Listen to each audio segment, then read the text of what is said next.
AP మాజీ intelligence chief AP Venkateswararao అయితే ఈరోజు కోనసీమ అంబేద్కర్ జిల్లాలో ఎవరైతే కోడికత్తి శ్రీను ఉన్నాడో అతను అయితే కలిశారు. అసలు ఎందుకు కలిశారు ఏంటనేది ఆయన మాట్లాడి తెలుసుకుందాం. ప్రస్తుతం ఏపీ వెంకటేశ్వరరావు అంతా ఉన్నారు.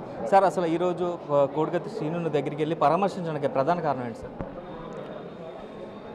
నేను రిటైర్ అయిన రోజున చెప్పినట్లుగా నా శేష జీవితాన్ని జగన్మోహన్ రెడ్డి బాధితుల్ని చేతనైనంత వరకు ఆదుకోవడం కోసం, అన్యాయాలను సరిదిద్దడం కోసం, అక్రమాలకి గురైన వాళ్ళని ఆదుకోవడంతో పాటు అక్రమాలు చేసిన వాళ్ళని చట్టం ముందు నిలబెట్టడం కోసం పనిచేస్తానని చెప్పాను. ఆ మాట నిలబెట్టుకోవడం కోసమే ఈ రోజుతో ప్రయాణం మొదలెట్టి కోడికత్తి శ్రీను కేసుని మొట్టమొదటి ఇష్యూగా తీసుకుని ఇటు రావడం జరిగింది. సార్, అప్పుడు ఏపీ ఇంటెలిజెన్స్ చీఫ్గా మీరే ఉన్నారు. సో అప్పుడు ఏం జరిగిందనేది ప్రజలకు చాలా సందేహాలు ఉన్నాయి. ఇప్పుడు కూడా చాలామందికి నివృత్తి అవ్వలేదు. సో అప్పుడు ఏం జరిగిందనేది మీ మాటలో చెప్పాలంటే ఏం చెప్తారు ఎగ్జాక్ట్గా? నా మాటను విశ్వసించే వాళ్ళు తెలుసుకోవాల్సింది ఏంటంటే,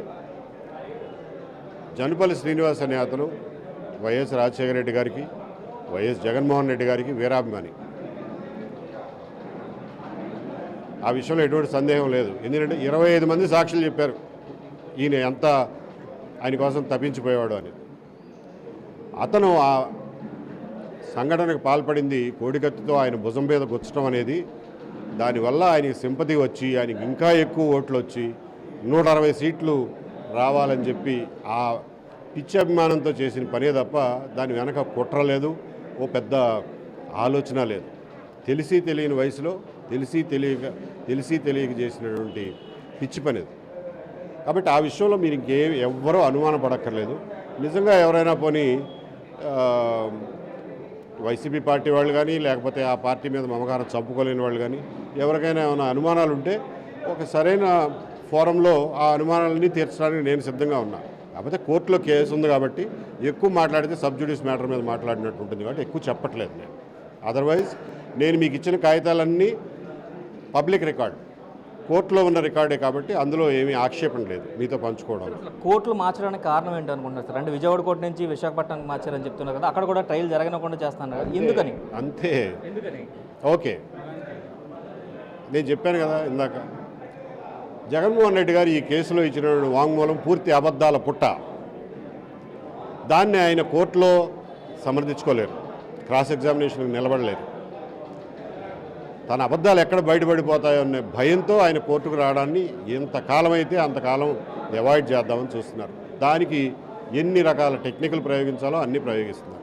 ఆయన సిబిఐ కేసులు 12 ఏళ్ల నుంచి విచారణకు రాకుండా చేసినట్టే ఈ కేసులో కూడా చేస్తున్నారు. అంతే సార్. అసలు మీరు ప్రధానంగా రాజకీయంగా తెరంగేటం చేయడం అమలాపురం నుంచి ఎందుకు స్టార్ట్ చేశారండి ఏం చెప్తారు? ఇబ్బంది ఏముంది అమలాపురానికి?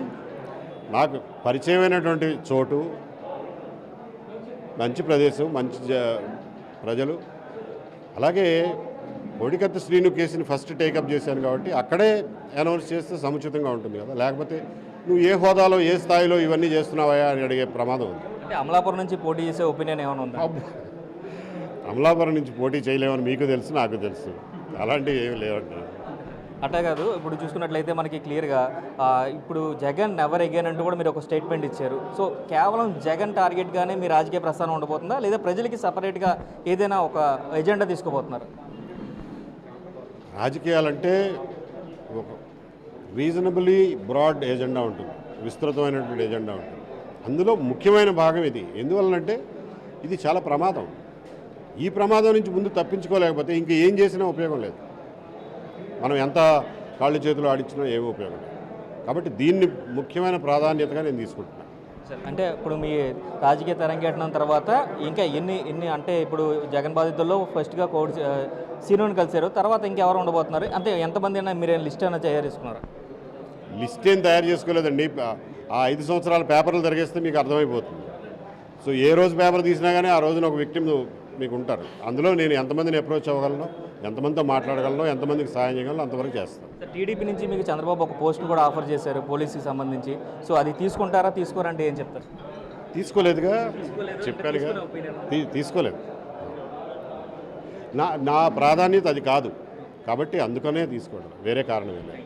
ఇది టోటల్గా చూసుకున్నట్లయితే పూర్తిగా ఏదైతే కోడిగత్తి సీన్ని పరామర్శించడానికి ప్రధాన కారణం ఏంటంటే జగన్ అధికారంలోకి రాకముందే అతను ఇబ్బంది పడ్డాడు కాబట్టి దాంట్లో జగన్మోహన్ రెడ్డి చెప్పిన స్టేట్మెంట్ అంతా కూడా ఫాల్స్ కాబట్టి ఇప్పటివరకు కేసు ట్రయల్కి రాకుండా చేశారు. ఇలాగే జగన్ బాధితులందరికీ కూడా సహాయంగా ఉండడానికి అదేవిధంగా భరోసా కల్పించడానికి రాజకీయాల్లోకి వస్తున్నట్టు కూడా ఏపీ వెంకటేశ్వరరావు చెప్పిన పరిస్థితులు ఇక్కడ కనిపిస్తున్నాయి. కెమెరామెన్ రవితో శంకర్, బిగ్ టీవీ.